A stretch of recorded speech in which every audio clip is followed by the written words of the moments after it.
মৌলভীবাজার জেলায় শহরের মধ্যে একজন আল্লাহর ওলি আছে, হযরতে সৈয়দ শাহ মুস্তফা বাগদাদি আল হাসানি ওয়াল হুসাইনি রহমাতুল্লাহ আলাই। তিনার মাজার শরীফ আপনারা গেলে জিয়ারত করতে পারবেন। ওই এলাকায় ইসলাম প্রচারের বাধা হয়ে দাঁড়িয়েছিল বিধর্মীরা। শাহ সৈয়দ শাহ মুস্তফা রহমাতুল্লাহ আলাই বিধর্মীদেরকে মোকাবেলা করার জন্য তিনি একটা বাঘকে বললেন, হে বাঘ, তুমি এদিকে আসো, আমি মদিনাওয়ালার গোলাম, আল্লাহর দ্বীনের দাওয়াত দিব। বাঘ অনুগত হয়ে গেলেন। আক্রমণ তো দূরের কথা, ওই বাঘের উপর উনি সাওয়ার হইলেন। লম্বা এক সাপ, সাপকে বললেন, আল্লাহর দ্বীনের জন্য তুমি আমার অনুগত হও। সাপ অনুগত হয়ে গেলেন, সাপকে চাবুক বানাইলেন।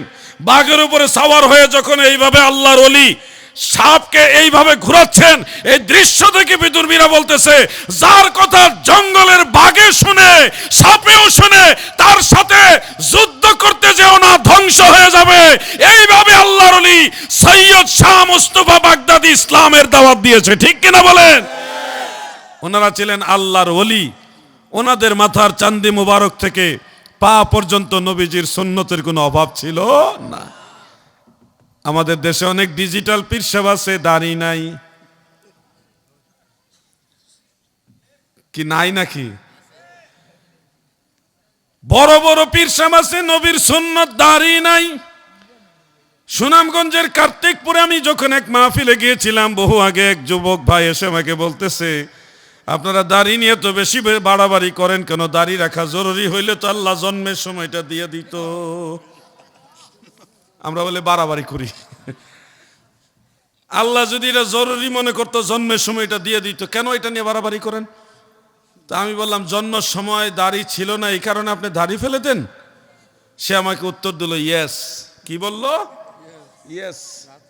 আমি তখন বললাম, হাতুড়ি আনেন, আইনা আপনার সবগুলি দাঁত ভাঙেন, কারণ আপনার জন্মের সময় দাঁত ছিল না, তাই আপনার মুখে দাঁত রাখা যাবে না। যুবক আবার দিকে তাকায় রয়েছে, কোনো উত্তর নাই, লাজবাব হয়ে গেছে। বলেন, নবীর সুন্নতের দরকার আছে না নাই? সবাই বলেন, আছে না নাই? ভণ্ড পীরের কাছে যাওয়া যাবে না, সঠিক পীরের কাছে যাইতে হবে, যিনি আল্লাহর ওলি। আল্লাহর ওলির দরবারে যান, মদিনাওয়ালার দিদার পেয়ে যাবেন, নবীর সাক্ষাৎ পেয়ে যাবেন। আপনি যান সাপ কেবলার ফুলতলি সাপ বাড়িতে যান, সোনাকান্দা যান, সারসিনা শরীফে, বড় বড় আল্লাহর ওলিদের দরবারে গেলে দেখবেন আপনাকে নামাজের গুরুত্ব দিবে। শুধু 5 ওয়াক্ত নামাজ না গো, আরো কিছু নামাজের গুরুত্ব আপনাকে দিবে। যেমন একটা নামাজের কথা আমি মাঝে মধ্যে বলি, মাগরিবের নামাজের পরে 6 রাকাত আওয়াবিন নামাজ আছে। কাজী শৌকানি নাইলুল আওতারের মধ্যে উল্লেখ করেছেন, হাফিজুল হাদিস ইমাম মুনজিরি রহমাতুল্লাহ আলাই আত-তারগীব ওয়াত তারহিবের মধ্যে উল্লেখ করেন, আল্লাহর নবী বলেন, উম্মতেরা গো,